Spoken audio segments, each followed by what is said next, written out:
ఇజ్రాయెల్లోని Haifa ఓడరేవును target చేస్తూ కీలక దాడులు చేసినట్టుగా ఇరాన్ సైన్యం ప్రకటించింది. డ్రోన్లతో వరుస దాడులు నిర్వహించింది ఇరాన్. అటు అమెరికాను కూడా ఇరాన్ దెబ్బ కొట్టినట్టుగా చెప్తోంది. యుఎస్ ఫైటర్ జెట్ F-18ను కూల్చేసింది ఇరాన్. అయితే దీనికి సంబంధించిన వీడియో ఫుటేజ్ను కూడా రిలీజ్ చేసింది. ఈ నేపథ్యంలో ఈ వాదనను అమెరికా ఖండిస్తోంది. మరోవైపు ఒకేసారి అమెరికా ఇజ్రాయెల్కు షాక్ ఇచ్చినట్టుగా ఇరాన్ చెప్పుకుంటుంది. అటు యుఎస్ ఇజ్రాయెల్కు సహకరిస్తున్న 14 మందిని ఇరాన్ అధికారులు అరెస్ట్ చేసినట్టుగా కూడా చెప్పుకుంటున్నారు. ట్రంప్ వార్నింగ్ను ఇరాన్ ఏమాత్రం లెక్క చేయనట్టుగా తెలుస్తోంది. చర్చలపై పెద్దగా ఇరాన్ నేతలు ఆసక్తి కూడా చూపట్లేదు. చర్చల కోసం ఇరాన్ వేడుకుంటుందంటూ ట్రంప్ తాజాగా ప్రకటించారు. సొంత ప్రజలే కొట్టు చంపుతారన్న భయంతోనే చర్చలకు ఇరాన్ భయపడుతుందంటూ ట్రంప్ ఎగతాళి చేశారు. ఈ నేపథ్యంలో తాజాగా ట్రంప్ క్యాబినెట్ మీటింగ్లో ఒక ప్రకటన చేశారు. గతంలో ఇరాన్ నేతలు చర్చల కోసం తనను బతిమాలారని కాళ్ళ వేలాపడ్డారంటూ ట్రంప్ వ్యంగ్యంగా వ్యాఖ్యానించారు.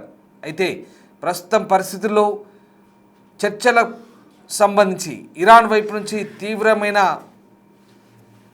ఖండన చర్యలు వస్తున్నాయి. ముఖ్యంగా అమెరికాతో చర్చలు జరిపే ప్రసక్తి లేదంటూ ఇరాన్ నేతలు వరుసగా ప్రకటనలు ఇస్తున్నారు. అయితే ఇక్కడ మనం చూస్తున్న కొన్ని దృశ్యాలు, హైఫా ఓడరేవుపై ఇరాన్ సైన్యం దాడులు జరుపుతున్నట్టుగా చెప్తున్న దృశ్యాలు చూస్తున్న మరోవైపు ఇదిగో ఈ దృశ్యం, అమెరికాకు చెందిన F-18 ఫైటర్ జెట్ను కూల్చివేశామంటూ IRGC ప్రకటించింది. అయితే ఈ వాదనను అమెరికా కొట్టిపారేస్తోంది.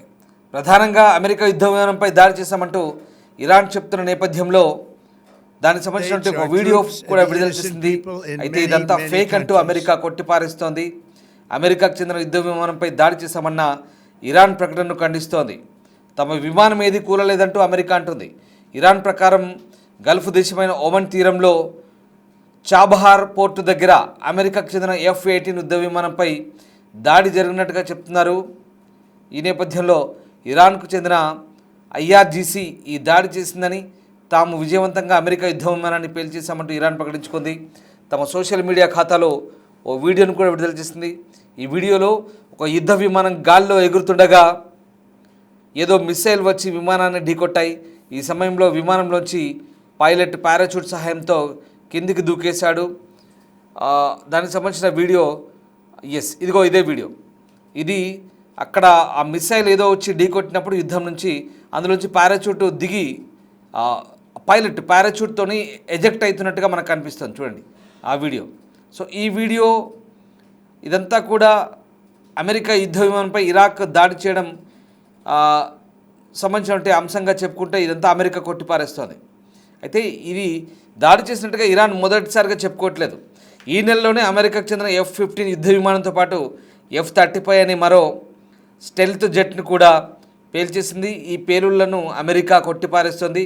తాజాగా F-18 యుద్ధ విమానాన్ని పేల్చేశామంటూ ఇరాన్ చేసిన ప్రకటన కూడా అమెరికా ఖండిస్తుంది. దాని తగ్గట్టుగా ఇరాన్ ప్రెస్ టీవీ కూడా ఈ అంశాలను ప్రముఖంగా ప్రసారం చేస్తోంది. అయితే ఇదంతా ఫేక్ ప్రచారమని, తమ విమానం ప్రమాదానికి గురికాలేదంటూ యుఎస్ సెంట్రల్ కమాండ్ ప్రకటించింది. అలాగే ఇరాన్ సైనిక ప్రతినిధి ఇబ్రాహిం జోల్ఫాఘరి మాట్లాడుతూ తాము గల్ఫ్ తీరంలోని అమెరికా యుద్ధ స్థావరాలపై దాడి చేశామని చెప్తున్నారు. అమెరికా స్థావరాలన్నింటినీ తొలగించామని, ధ్వంసం చేశామని వెల్లడిస్తున్నాడు. అమెరికా కమాండర్లు అక్కడి నుంచి పారిపోయినట్లుగా ఇరాన్ ప్రకటనలు చేసుకుంటుంది. అయితే దీన్ని అమెరికా పూర్తిగా తోసిపుస్తోంది. ఇక మరొకటి, వార్త ప్రారంభంలో నేను మీకు చెప్పిన హైఫా పోర్టుకు సంబంధించిన దాడులు. ఇదిగో ఈ మధ్యలో కనిపిస్తున్న ఆ బాక్స్ ఏదైతే ఉందో అది హైఫా పోర్టుపై తాము మిసైళ్ళు డ్రోన్లతో దాడి చేసినట్టుగా IRGC ప్రకటించుకుంది. హైఫా నౌకాశ్రయంలోని హార్బర్లోని పలు సున్నితమైన వ్యూహాత్మక ప్రదేశాలను రాత్రిపూట డ్రోన్ దాడులతో లక్ష్యంగా చేసుకున్నట్లుగా ఇస్లామిక్ రిపబ్లిక్ ఆఫ్ ఇరాన్ సైన్యం ప్రకటించింది. ఇరాన్ యొక్క క్షిపణి డ్రోన్ సామర్థ్యాలకు వ్యతిరేకంగా తమ శత్రువులు పాల్పడిన చర్యలకు ప్రతిస్పందనగా ఈ దాడులు జరిపినట్టుగా ఇరాన్ సైన్యం తన 44వ ప్రకటనలు చెప్తుంది. అంటే ఇప్పటికీ 44 ప్రకటనలు రిలీజ్ చేసింది. ఆపరేషన్ ట్రూ ప్రామిస్లో భాగంగా ఈ దాడులు చేసినట్టుగా చెప్తుంది. ఇదిగో ఇది F-18 విమానాన్ని కూల్చేసినట్టుగా ఇచ్చినటువంటి ఒక వీడియో. అలాగే ఇంకోటి హైఫా పోర్టుపై, ఇది హైఫా పోర్టుపై జరిగినటువంటి దాడికి సంబంధించిన దృశ్యాలు. ఈ రెండు దృశ్యాలు చూద్దాం ఒకసారి.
అయితే ఇరాన్ యొక్క క్షిపణి డ్రోన్ సామర్థ్యాలకు వ్యతిరేకంగా వారి శత్రువులు పాల్పడిన చర్యలకు ప్రతిస్పందనగానే ఈ దాడులు జరిపినట్టుగా ఇరాన్ సైన్యం ఐఆర్జీసీ ప్రకటించుకుంటుంది.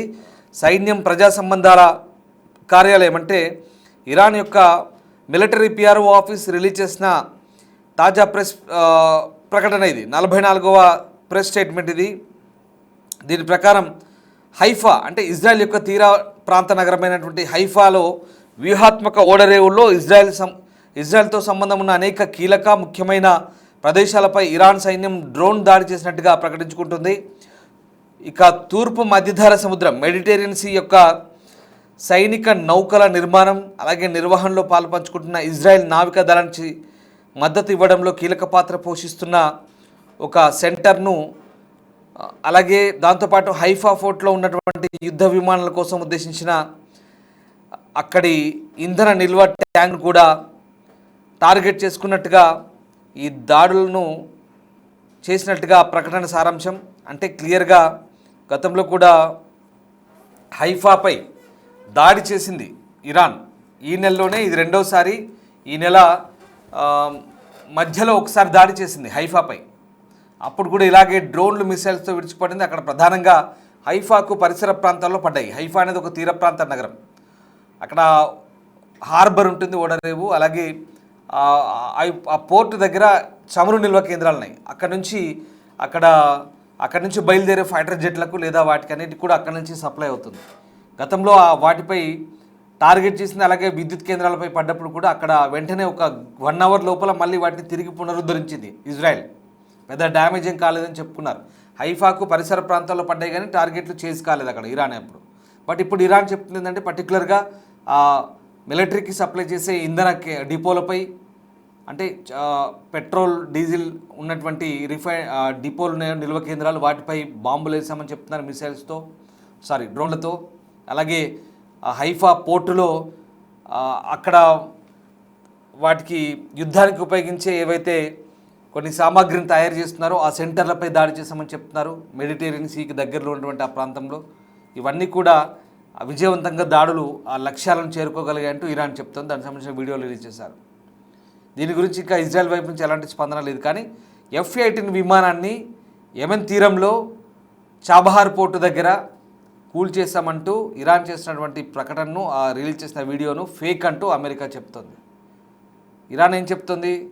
తమ అక్కడ కూల్చేశాము, అందులోంచి ఒక పైలట్ ఆటో ఎజెక్ట్ అయ్యాడు, అక్కడ నుంచి పారాచూట్తో బయటపడ్డాడు, తమ F-18 కూల్చేశాము, తమ మిసైల్ తాకిందంటూ వీడియోతో సహా చూపిస్తుంది. కానీ అమెరికా ఇది ఫేక్ అంటుంది, ఖండిస్తోంది. గతంలో కూడా ఇలాంటి ప్రకటన చేసినప్పుడు అమెరికా ఖండించింది చాలాసార్లు. గతంలో ఈ నెలలో చాలాసార్లు తాము అమెరికా యుద్ధ విమానాలు కూల్చామని ఇరాన్ చెప్పుకుంటున్నప్పటికీ ప్రతి దాన్ని కూడా అమెరికా ఖండిస్తుంది. దానికి సంబంధించిన నిర్ధారణ ఏం లేదు ఇప్పుడు. అమెరికన్ US సెంట్రల్ కమాండ్ సెంట్రామ్ ఇదంతా కూడా ఫేక్ అంటుంది. ఎక్కడ తమ ఫ్లైట్లను ఇరాన్ కూల్చివేయలేదు, అంత సత్తా దమ్ము కూడా ఇరాన్కు ఒకవేళ ఉన్నా కూడా అవకాశం తాము ఇవ్వట్లేదని చెప్తోంది. వాటెవర్ ప్రస్తుతం జరుగుతున్నటువంటి దాడుల పరిణామాలు చూస్తే కనుక ఇక్కడ మనకు అర్థమవుతుందంటే ఓవైపు చర్చలు అంటూనే మరోవైపు దాడులు ప్రతిదాడులు కొనసాగుతున్నాయి. సో ఏదేమైనా ప్రస్తుతం ఉన్నటువంటి పరిస్థితుల్లో ప్రతీకార దాడులు ఇరాన్ చేస్తూనే ఉంది, కంటిన్యూగా ఆ ప్రతీకార దాడులకు పాల్పడుతూనే ఉంది. అందుకు తగ్గట్టుగా అక్కడ ఎయిర్ డిఫెన్స్ సిస్టమ్స్ కూడా మళ్ళీ గల్ఫ్ దేశాలపై కూడా విడిచిపడింది. కువైట్, బహ్రెయిన్, సౌదీ లాంటి దేశాలపై కూడా విడిచిపడి జరుగుతుంది. కానీ అక్కడ ఎయిర్ డిఫెన్స్ సిస్టమ్స్ అన్నీ కూడా వాటిని విజయవంతంగా తిప్పికొడుతున్నాయి. సో బహ్రెయిన్లో ఇవాళ ఇద్దరు చనిపోయినట్టుగా తెలుస్తోంది ఇరాన్ దాడిలో. సో రకంగా చాలా దాడులు కొనసాగుతుంది. ప్రతీకార దాడితో ఒక రకంగా బీభత్సం కొనసాగుతుంది. మరోవైపు ట్రంప్ తాజాగా ప్రెస్ మీట్ పెట్టారు క్యాబినెట్ మీటింగ్ తర్వాత. దాంట్లో మాట్లాడుతూ ఆయన ఇరాన్ నేతలు తమ కాళ్ళ వేళ్ళ పడ్డారు, ఒకప్పుడు చర్చల కోసం బతిమాలారు, కానీ అప్పుడు పరిస్థితులు పెద్దగా తాము పట్టించుకోలేదని చెప్తున్నారు. బట్ ఇప్పుడు మాత్రం పరిస్థితి భిన్నంగా ఉంది. ఇరాన్ సంబంధించినటువంటి ఈ ఇబ్రాహిం జోల్ఫాగరీ కావచ్చు, ఆయన సైన్యం ప్రతినిధి, అలాగే అబ్బాస్ అరాక్చి ఫారెన్ మినిస్టర్, మిగతా నేతలంతా కూడా అసలు ఇరాన్ చర్చల ప్రసక్తి లేదు, ఎక్కడ మేము చర్చలకు ఒప్పుకునేది లేదు, తాడోపేడ తెలుసుకుంటామంటూ ఇరాన్ నుంచి ప్రకటనలు అయితే ప్రస్తుతం వస్తున్నాయి. మరోవైపు మరి పాకిస్తాన్ మధ్యవర్తి వహిస్తుంది. ఇరాన్ అమెరికా మధ్య చర్చల కోసం మా ఇస్లామాబాద్లో మా ఊర్లో చర్చలు జరుపుకుంటూ పాకిస్తాన్ స్వచ్ఛందంగా చెప్తున్నప్పుడు కూడా పెద్దగా ఎవరు పట్టించుకున్నట్టుగా మనకు అక్కడ అర్థం కావట్లేదు. అంటే ఆ దౌత్యపరమైనటువంటి ప్రయత్నాలు అంత బలహీనంగా ఉన్నాయని మనకు అర్థం చేసుకోవచ్చు. సరే, ఒకవేళ పాకిస్తాన్ ఆ ప్రయత్నం చేసి శాంతి చర్చలు జరిగితే దానికి ఆ బలం చేకూరుతుంది. కానీ ఇప్పుడున్న పరిస్థితుల్లో ఆ పరిస్థితులు అనుకూలంగా లేవని అర్థమవుతుంది. ఇక్కడ దాడులు ప్రతిదాడులు అయితే కంటిన్యూ అవుతున్నాయి. మరి వచ్చే మే నెలలో అమెరికా అధ్యక్షుడు ట్రంప్ పర్యటన పోబోతున్నాడు చైనాకి.